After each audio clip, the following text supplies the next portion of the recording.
Do you ever say, oh, I'll wait till my product is fully built, then I'll seek a patent on it? Hey everybody, I'm JD Houvener, owner, founder, and patent attorney at Bold Patents Law Firm. And don't wait that long, and certainly don't wait until it's perfect. Because as you know, perfect will never come. You're never going to be fully ready to commit, make that choice, act, decide. And so as an engineer, as a technologist, an inventor, you've got to take a breath and just move forward, even though you're not perfectly ready, because you never will be. It's true. The problem with patent law for you, if you're indecisive, is that the patent system rewards not the best invention, but the first to file the invention. So it is a race.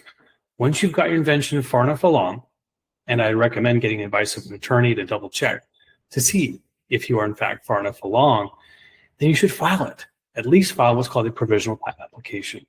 Now, building it is important. Don't get me wrong.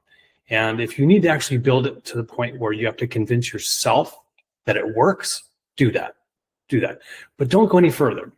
As long as you can get to the point where you fully believe 100% that your invention does what you say it's going to do and perform the utility, have the benefit that you think it's going to provide, that's the moment you should file.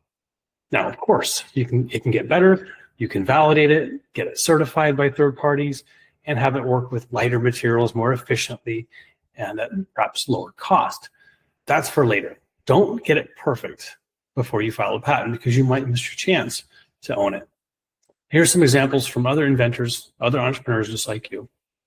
The Nest thermostat. This was invented by a gentleman, Tony Fadell. Before the first thermostat was ever built by Nest, he filed his patents on the interface and the smart home features.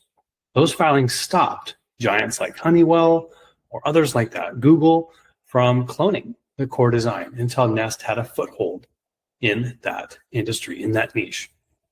The second example is Roomba, those little circular robots that zoom around our houses.